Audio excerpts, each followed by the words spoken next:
बच्चों welcome to video lecture number 6। इसमें क्या है, ये जो क्वेश्चन है ना, ये इम्पॉर्टेंट क्वेश्चन है, याद रखिएगा। ये जो क्वेश्चन है ये इम्पॉर्टेंट है। क्या बोला जा रहा है? Find the image of the point. इस पॉइंट का हमें इमेज फाइंड आउट करना है इन द लाइन। इस लाइन को तुम्हें क्या करना है, एज्यूम करना है एज अ प्लेन मिरर। ठीक है, इस लाइन को एज्यूम करना है एज अ प्लेन मिरर। और इस पॉइंट का हमें क्या करना है, इस लाइन को हमने अगर प्लेन मिरर एज्यूम किया तो इस पॉइंट का हमें इमेज फाइंड आउट करना है। ठीक है, पहली बात। उसके बाद क्या बोल रहा है, also write the equation of the line joining the given point. मतलब कि इस पॉइंट का जो इमेज होगा, इस पॉइंट का जो इमेज होगा, उस पॉइंट और इस पॉइंट को ज्वाइन करने वाले लाइन का हमें इक्वेशन भी फाइंड आउट करना है। बोला है ना, also write the equation of the line joining the given point. ये given point and its image, इस पॉइंट का जो इमेज और ये जो गिवन पॉइंट है, इन दोनों पॉइंट्स को ज्वाइन करने वाले लाइन का हमें इक्वेशन भी चाहिए। फिर क्या बोला है, find the length of the segment joining the given point and its image. कहने का मतलब क्या है, देखो ध्यान से।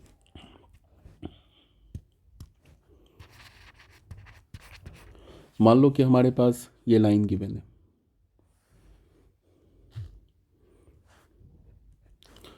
x/1 is equals to y-1/2 is equals to z-2/3।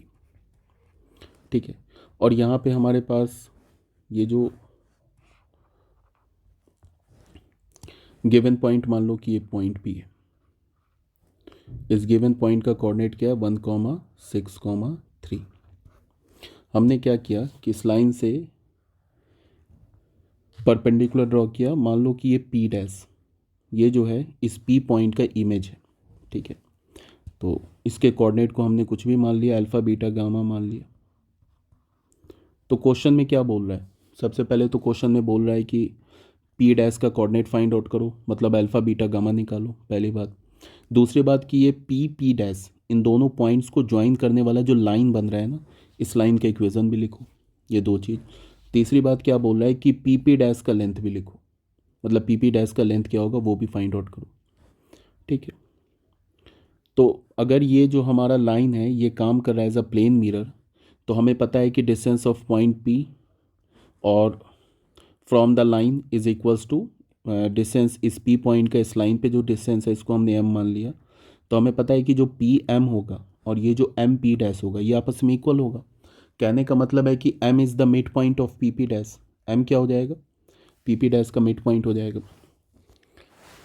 अब अगर हम लोग लाइन पे किसी भी रैंडम पॉइंट का कोऑर्डिनेट लिखें, इस लाइन पर किसी भी रैंडम पॉइंट का कोऑर्डिनेट कैसे लिखेंगे, x/1 is equals to y-1/2 is equals to z-2/3। इसको अगर हमने लैम्डा मान लिया तो x का वैल्यू हमें क्या मिला, लैम्डा। y का वैल्यू हमें क्या मिला, 1+2 लैम्डा। और z का वैल्यू हमें क्या मिला, 2+3 लैम्डा।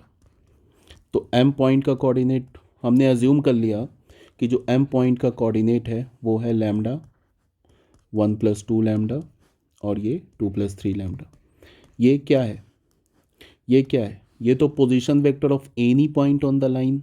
इस लाइन पे किसी भी पॉइंट का पोजीशन वेक्टर, गलत बोल रहा हूँ, coordinate of any point on the line. इस लाइन पे किसी भी पॉइंट का कोऑर्डिनेट है।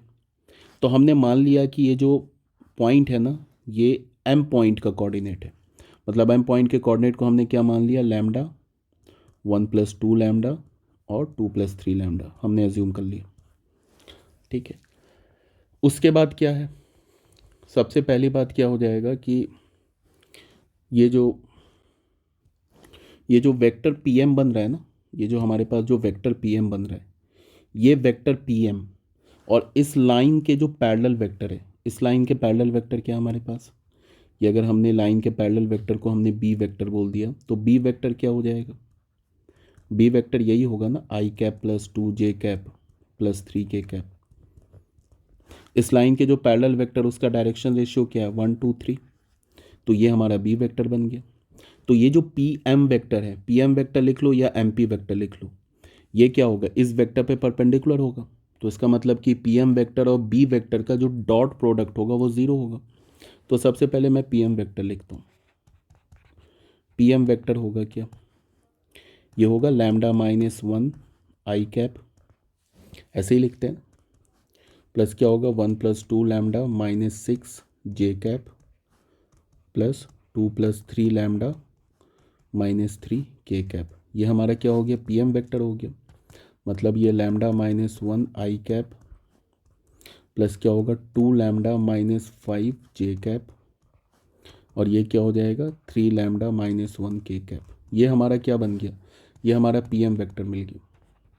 अब पीएम वेक्टर और बी वेक्टर आपस में परपेंडिकुलर हैं, तो PM vector dot B vector क्या हो जाएगा 0। मतलब है कि पीएम वेक्टर और बी वेक्टर, ये जो बी वेक्टर है ना, इनके डायरेक्शन रेशियोज के प्रोडक्ट का सम 0 होगा। तो बी वेक्टर का डायरेक्शन रेशियो क्या है 1 2 3 और पीएम वेक्टर का डायरेक्शन रेशियो क्या है lambda minus 1 2 lambda minus 5 and 3 lambda minus 1। चलो मैं लिख ही देता हूँ। पीएम वेक्टर है हमारे पास लैम्डा माइनस 1 आई कैप प्लस 2 लैम्डा माइनस 5 जे कैप और ये क्या है 3 लैम्डा माइनस 1 के कैप। ये तो हमने पीएम वेक्टर लिखा। डॉट बी वेक्टर क्या है आई कैप प्लस 2 जे कैप प्लस 3 के कैप। इनका डॉट प्रोडक्ट क्या होगा 0।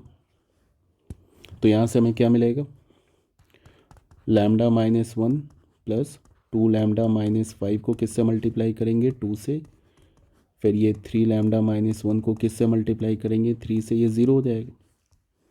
तो क्या हो गया lambda minus 1 plus 4 lambda minus 10 plus 9 lambda minus 3 is equals to 0। 9 lambda plus 4 lambda 13 lambda plus lambda 14 lambda 10 minus minus 14 is equals to 0। तो यहाँ से हमें लैम्डा का वैल्यू क्या मिल गया 1। अब अगर हमें लैम्डा का वैल्यू 1 मिल गया तो हमें एम का, ये जो एम पॉइंट है ना, इसका कोऑर्डिनेट मिल गया। एम पॉइंट का यही कोऑर्डिनेट है ना, ये हमें कोऑर्डिनेट मिल गया एम पॉइंट का। लैम्डा की जगह 1 डाला तो हमें एम पॉइंट का कोऑर्डिनेट मिल गया।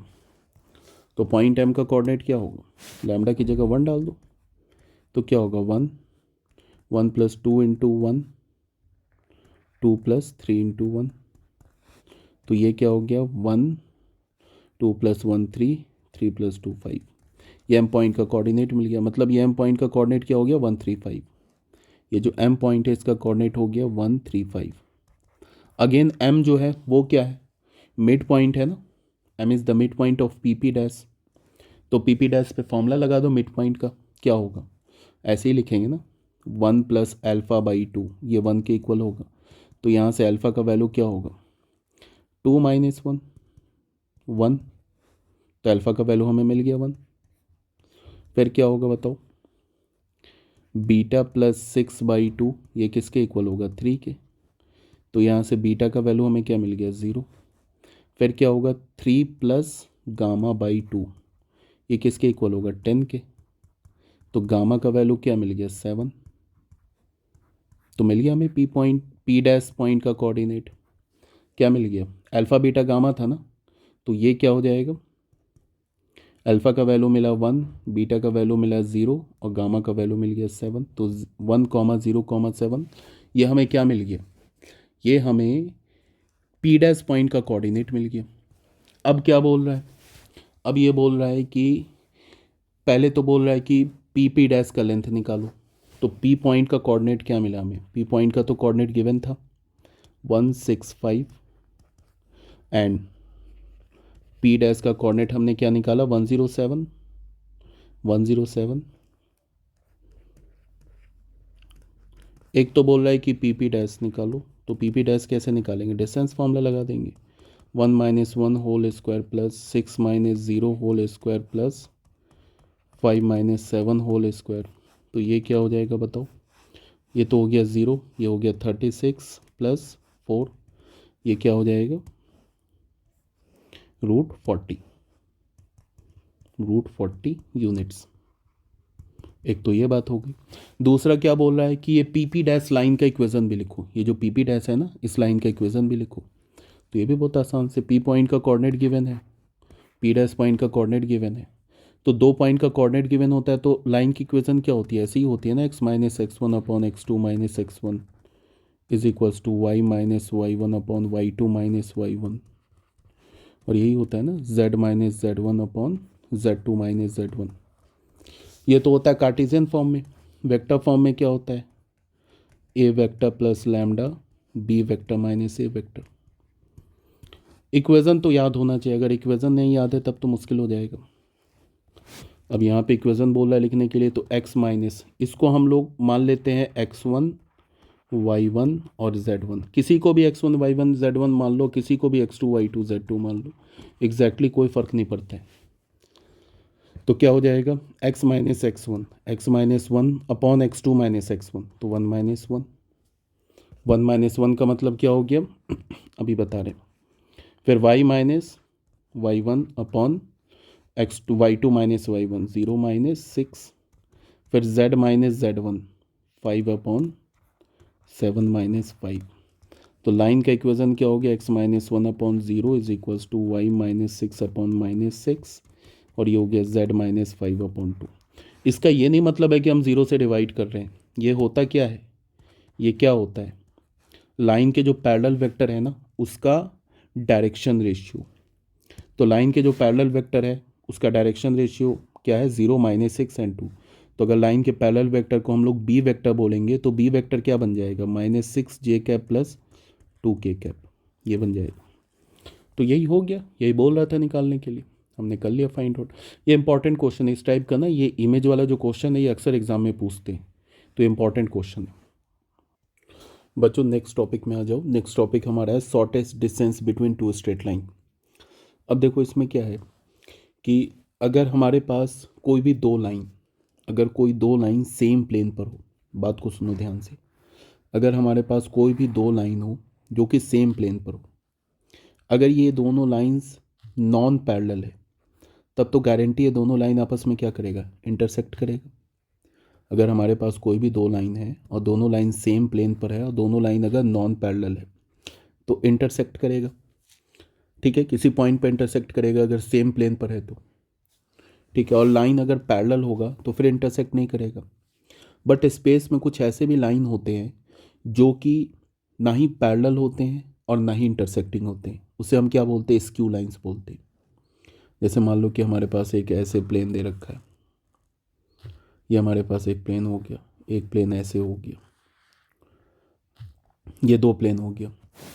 एक लाइन हमने ऐसे ले लिया, ये लाइन हमने L1 बोल दिया, और एक लाइन हमने ऐसे ले लिया।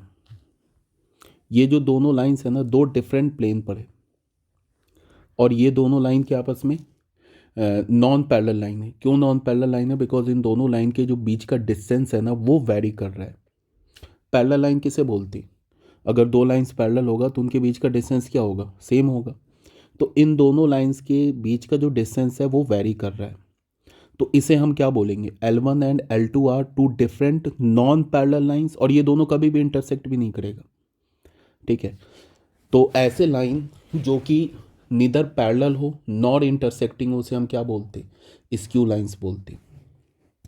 तो स्क्यू लाइन अगर अगर हमें डिफाइन करना हो तो स्क्यू लाइंस क्या होगा, two straight lines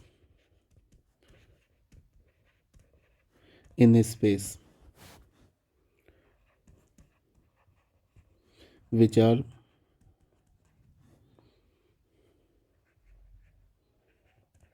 neither parallel, ना ही पैरेलल हो नॉर इंटरसेक्टिंग,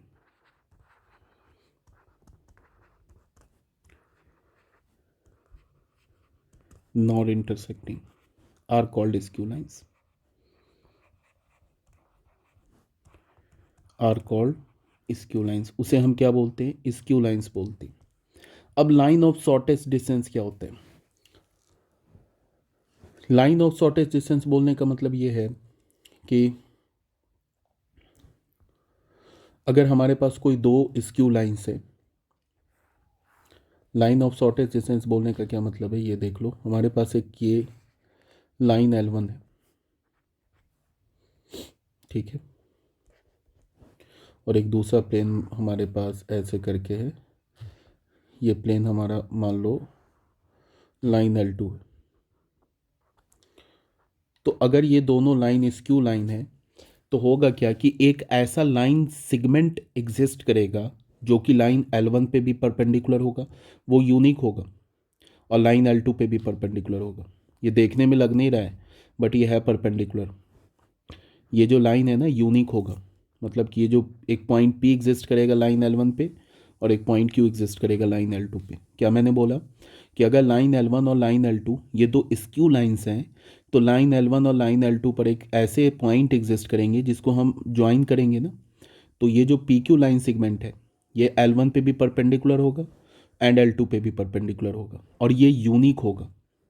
ऐसे दो लाइन एग्जिस्ट नहीं करेंगे, ऐसे दो लाइन सेगमेंट एग्जिस्ट नहीं करेंगे, एक ही लाइन सेगमेंट एग्जिस्ट करेगा जो कि L1 L2 दोनों पे क्या होगा, परपेंडिकुलर होगा। तो लाइन ऑफ शॉर्टेस्ट डिस्टेंस, ठीक है, तो हम लोग क्या PQ को क्या बोलेंगे, ये जो PQ होगा ना ये हमारा क्या हो जाएगा, line of shortest distance, line of shortest distance हो जाएगा between the lines L1 and L2। L1 और L2 के बीच का लाइन ऑफ शॉर्टेस्ट डिस्टेंस होगा। इसी को हम क्या बोलते हैं, मतलब PQ क्या हो जाएगा, PQ को हम बोलेंगे shortest distance, shortest distance between the lines L1 and L2। अगर मैं बोलूं कि शॉर्टेस्ट डिस्टेंस बताओ L1 लाइन और L2 लाइन का, और ये L1 लाइन और L2 लाइन है क्या, ये स्क्यू लाइन है, और मैं बोलूं कि इन दोनों स्क्यू लाइन के बीच का शॉर्टेस्ट डिस्टेंस बताओ, तो शॉर्टेस्ट डिस्टेंस क्या हो जाएगा, PQ। यहाँ तक आ रही बात समझ में। अब इसका PQ का हमें करना क्या है कि फॉर्मूला फाइंड आउट करना है।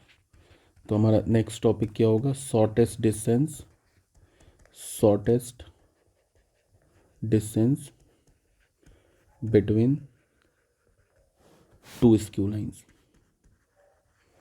To skew lines. ये वेक्टर फॉर्म में, वेक्टर फॉर्म में हमें क्या फाइंड आउट करना है, फॉर्मूला। मतलब क्या है, इसको तुम ऐसे देखो, हमारे पास एक लाइन L1 है जो कि है R vector is equals to A1 vector plus lambda B1 vector. एक लाइन L2 है जिसको हमने क्या बोल दिया, R vector is equals to A2 vector plus lambda B2 vector. ये हमारे पास दो लाइन है। इन दोनों लाइंस का हमें क्या चाहिए, शॉर्टेस्ट डिस्टेंस चाहिए। तो इसका तो प्रूफ एग्जिस्ट करता है, शॉर्टेस्ट डिस्टेंस का फॉर्मूला कहाँ से आया, प्रूफ एग्जिस्ट करता है, बट एज सच प्रूफ की ज़रूरत नहीं है। रीज़न ये है कि प्रूफ कभी पूछता नहीं है, बस तुम्हें सीधे फॉर्मूला क्या याद रखना है, फॉर्मूला क्या याद रखना है वो बता दे रहा हूँ लिख के। ऐसा नहीं मैं बोल रहा हूँ कि प्रूफ एग्जिस्ट नहीं करता, प्रूफ एग्जिस्ट करता है, बट एज सच कभी पूछेगा नहीं। मैं सीधे फॉर्मूला लिख रहा हूँ। मान लो कि ये लाइन हमारा एक L1 है, ये लाइन L1 है, ये लाइन L2 है, और ये शॉर्टेस्ट डिस्टेंस है।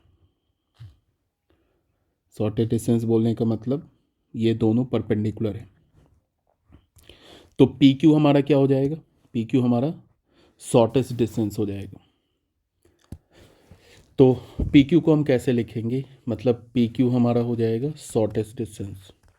ये फॉर्मूला आपको याद रखना है, मॉड लेना है, पहले लाइन के डायरेक्शन में जो पैरेलल वेक्टर क्या है B1, दूसरे लाइन के डायरेक्शन में पैरेलल वेक्टर क्या B2, इन दोनों का आपको लेना है क्रॉस प्रोडक्ट, ठीक है।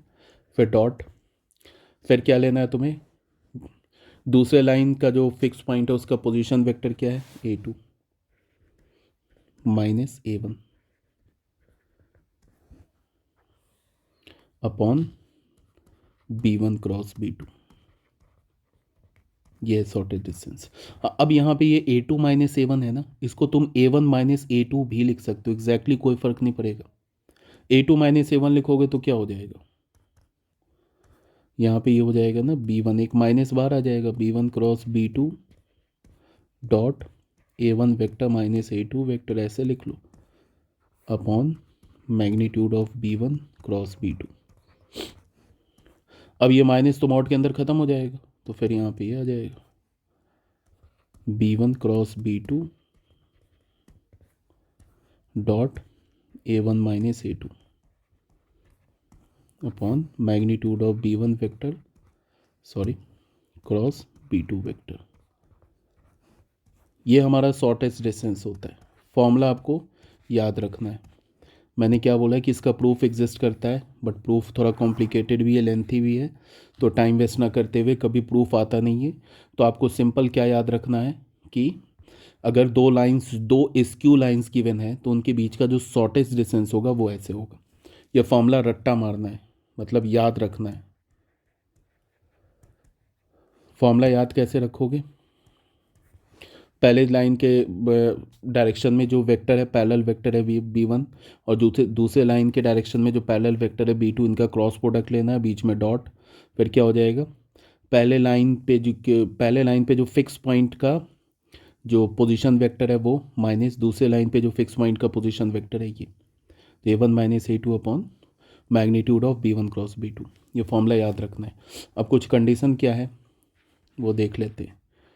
Condition of two given lines to intersect. अगर दो गिवन लाइन इंटरसेक्ट कर जाए, कहने का मतलब ये है कि हमारे पास R vector is equals to A1 vector plus lambda B1 vector, ये एक लाइन हो गया।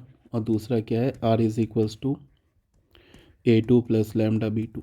ये दो लाइंस है। और अगर ये दोनों लाइंस आपस में इंटरसेक्ट कर रहा है तो ऑब्वियस सी बात क्या होगा कि इनके बीच का शॉर्टेड डिस्टेंस क्या हो जाएगा? ज़ीरो हो जाएगा। ये लाइन L1 है, ये लाइन L2 है। अगर ये लाइन और ये L1 और L2 आपस में इंटरसेक्ट कर रहा है तो ये जो डिस्टेंस है ना, PQ डिस्टेंस, ये ज़ीरो हो जाएगा। मतलब कि ये शॉर्टेज डिस्टेंस ज़ीरो हो जाएगा। तो क्या हो जाएगा? शॉर्टेज डिस्टेंस ज़ीरो हो जाएगा। शॉर्टेज डिस्टेंस है क्या? B1 cross B2 vector dot A1 vector minus A2 vector का upon magnitude of B1 cross B2। यही है ना शॉर्टेज डिस्टेंस। ये ज़ीरो हो जाएगा। तो अगर ये ज़ीरो होगा तो फिर इसका मतलब न्यूमरेटर ज़ीरो होगा। ये जो न्यूमरेटर लिखा है ना, ये ज़ीरो हो जाएगा। तो यहाँ से हमें कंडीशन क्या मिल गया? कंडीशन हमें मिल गया B1 cross B2 dot A1 minus A2 vector. ये क्या होगा? ज़ीरो होगा। ये किस चीज़ का कंडीशन है? ये कंडीशन है if the two lines intersect each other. और ये कंडीशन को आपको याद रखने की ज़रूरत नहीं है। समझ में आ रही बात? आपको ये वाला जो फॉर्मूला है ना, ये याद रखना है, शॉर्टेज डिस्टेंस। तो ऑब्वियस सी बात है कि अगर शॉर्टेज डिस्टेंस ज़ीरो होगा, मतलब लाइंस अगर इंटरसेक्ट करेगा, तो न्यूमरेटर ज़ीरो हो जाएगा। तो ये कंडीशन आपको याद नहीं रखना है। समझ में आ रही बात? ये कंडीशन आपको क्या करना है, यहीं से निकल आएगा। ठीक है। अब यहाँ पे फिर शॉर्टेज डिस्टेंस हम लोग निकाल लेते हैं स्क्यू लाइंस पे का शॉर्टेज डिस्टेंस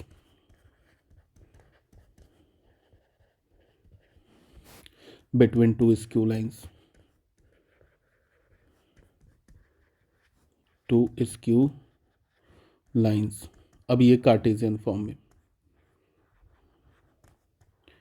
कार्टेशियन फॉर्म में अगर स्क्यू लाइंस कार्टेशियन फॉर्म में है तो शॉर्टेज डिस्टेंस क्या होगा वो देख लेते हैं। अगर हमारे पास एक लाइन है x माइनस x1 अपॉन मान लो L1, y minus y1 upon M1 और z minus z1 upon N1 and x minus x2 upon L2 is equals to y minus y2 upon M2 is equals to z minus z2 upon N2। ये हमारे पास given है। ठीक है। तो अगर ये दो लाइंस कार्टेशियन फॉर्म में गिवन है तो इनके बीच का जो शॉर्टेस्ट डिस्टेंस होगा वो क्या होगा देख लो।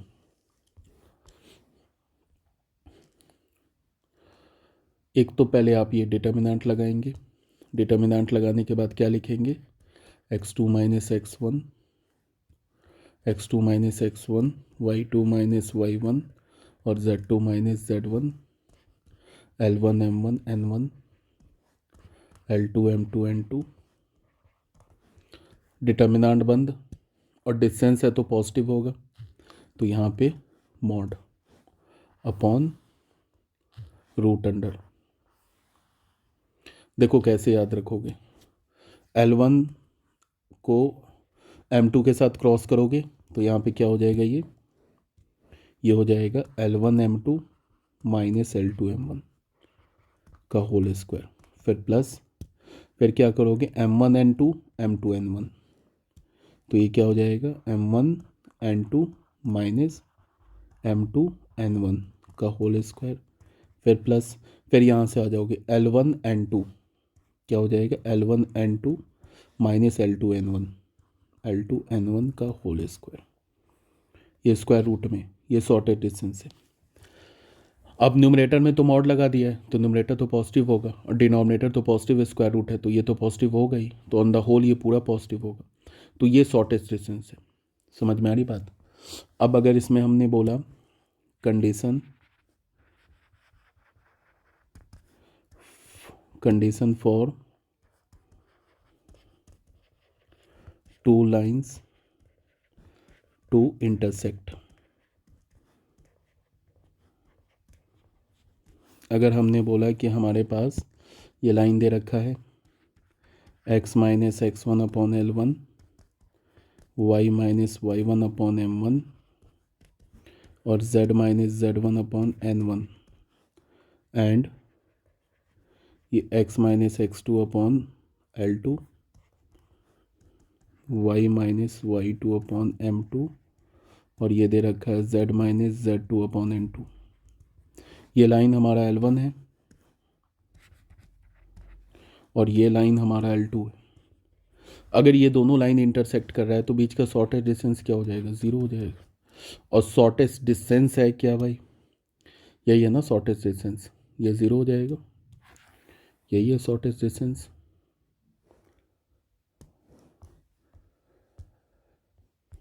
ये है शॉर्टेस्ट डिस्टेंस, ये हो जाएगा ज़ीरो। ये किसके इक्वल होगा, ज़ीरो के। अब अगर ये ज़ीरो होगा तो इसका मतलब न्यूमरेटर ज़ीरो होगा।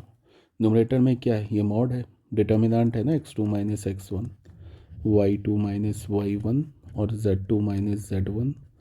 ये हो जाएगा L1 M1 N1 L2 M2 N2, ये ज़ीरो हो जाएगा। बस हो गया, ठीक है।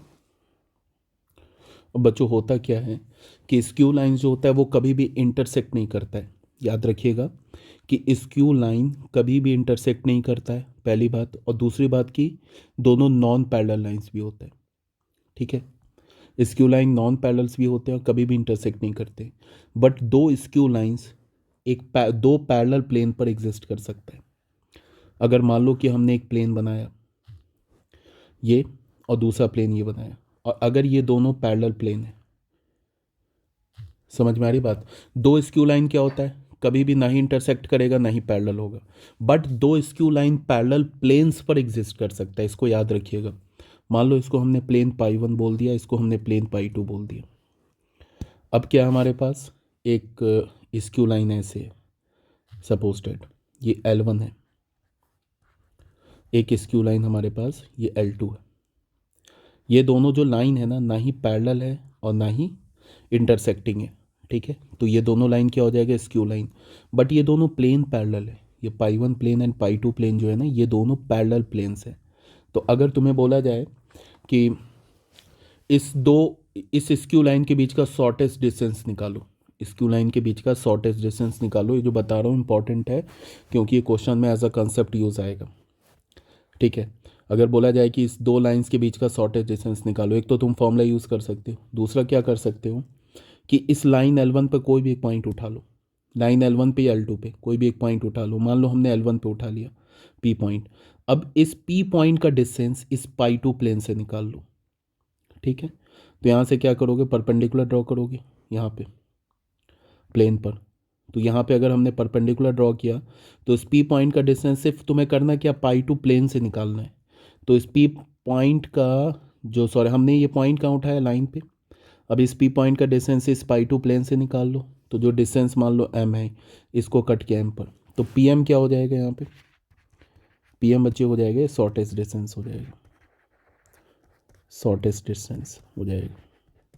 याद रखिएगा, between the lines L1 and L2। मैंने क्या बोला कि जो शॉर्टेस्ट डिस्टेंस होता है ना, मैंने बोला है कि जो स्क्यू लाइंस होते हैं वो पैरेलल प्लेन पर एग्जिस्ट करते हैं। तो अगर कोई भी दो स्क्यू लाइन दो पैरेलल प्लेन पर एग्जिस्ट किया, और अगर हमें क्या करना है उन दोनों लाइंस के बीच का शॉर्टेस्ट डिस्टेंस निकालना है, तो हम क्या करेंगे, किसी भी एक लाइन पे एक पॉइंट उठा लेंगे। अब उस पॉइंट का डिस्टेंस दूसरे प्लेन से निकाल लेंगे। तो उस पॉइंट का जो डिस्टेंस होगा प्लेन से, जो भी डिस्टेंस होगा वही हमारा डिस्टेंस क्या होगा, between the line L1 and L2। अब तुम बोलोगे कि पॉइंट का डिस्टेंस प्लेन से कैसे निकालेंगे, तो आगे बताया जाएगा आपको। बट अभी ये कंसेप्ट को टाइमिंग आप याद रखिए कि स्क्यू लाइंस पैरेलल प्लेन पर एग्जिस्ट कर सकता है। अगर कोई भी दो स्क्यू लाइन दो पैरेलल प्लेन पर है और अगर हमें स्क्यू लाइंस के बीच का डिस्टेंस चाहिए, तो हम क्या करेंगे, किसी भी लाइन पे एक पॉइंट उठाएंगे और उस पॉइंट का डिस्टेंस दूसरे प्लेन से निकाल लेंगे। तो जो रिक्वायर्ड डिस्टेंस होगा वही हमारा दोनों स्क्यू लाइंस के बीच का डिस्टेंस होगा।